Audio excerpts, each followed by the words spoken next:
A proposal towards reduced suckage in the classroom, written by Khatzumoto, posted sometime prior to October of 2007.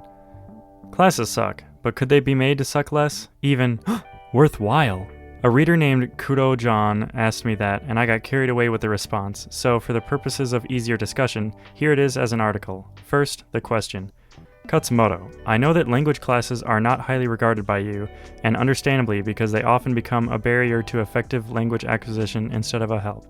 When I say language classes, I'm not thinking about eikaiwa schools, but courses offered in high schools or universities for academic credit where graded evaluation is a given.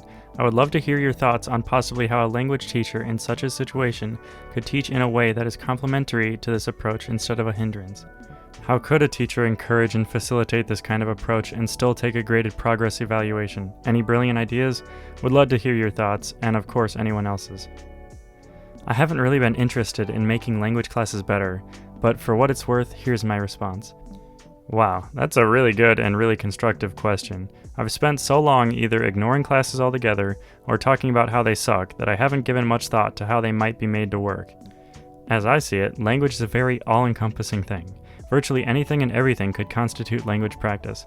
Part of the reason the classes suck is that they're designed to optimize grading and not learning. To be easy to grade, not necessarily be easy to learn. Why should they be easy to learn, someone might say? Well, because learning is easy. You take one block of information and tie it to another. It's easy. Okay, but you already know that. So what you're wanting to know is how we might still take a graded progress evaluation.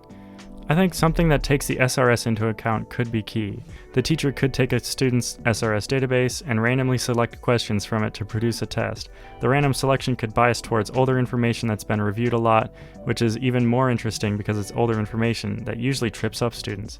That way, every student could be tested on chunks of information that they actually were interested in, so if you like Star Trek, more power to you. And that's connected to things that they already wanted to know, because that's what a language is, or should be, for. Doing, reading, watching, listening to, writing, and saying what you want. That test, randomly produced from the student's own SRS, could take several forms to test different skills. There could be a part that just tests reading comprehension, given a sentence, read it out loud.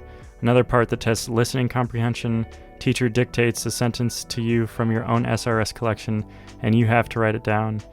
Maybe a little spoken test where the student just talks about one of the materials that was the basis for her SRS entries. So, say she watched Cowboy Bebop, she could explain an episode or explain the whole series and answer questions about it. As a cautionary note, this spoken test shouldn't be about how well the student knows the material in question. That's not the point of the test, but just about her Japanese. Can she talk her way through and/or around a complex situation with natural pronunciation, usage, and cadence? Even if you don't know the word for spaceship, if you can say a space-traveling vehicle, or if you don't know the word for bounty hunter, but can say people outside of government organizations who catch criminals for money, even if you forget something or stumble, if you break out of that stumble in a Japanese way, then that has to count. The essence of fluency isn't rote, it is being quick on the old feet. The SRS combines a lot of features that students and teachers both love. The teachers love the fact that an SRS rewards a consistent effort, not cramming. The SRS can also crunch out numbers that the teacher can combine in a more or less objective evaluation. Number of items, number of kanji, variability, kanji frequency, quantity, average length of items, reps per day, ads per day, etc. Simply put, you can't much lie or cheat past an SRS because it's all about long-term effort. Furthermore, the teachers are also free to the burden of making a test. The SRS randomly, and so, in a sense, fairly, creates a test based on the self-directed work of the students. The students, on the other hand, get freedom to choose their materials. No stupid, expensive textbooks. Instead, the teacher could have a recommended list or even build a library of student-suggested materials. Books, comics, videos, the whole gig.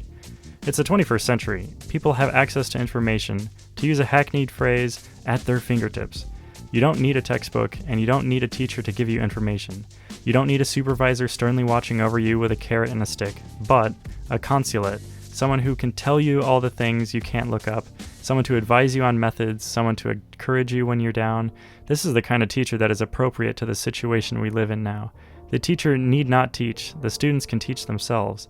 The teacher just needs to stand back, guide if asked, and evaluate fairly, almost like an uneven mix of coach, line judge, and referee. Another thing, I'm envisioning this class having little or no class time, or it should only meet for administrative purposes. Share SRS items, ask the teacher tough questions, borrow materials, share techniques and experiences. The main learning has to be done by the student in their own time. The students should spend less time with each other and more time with native speakers, whether in real life or in Simulo through audio and video.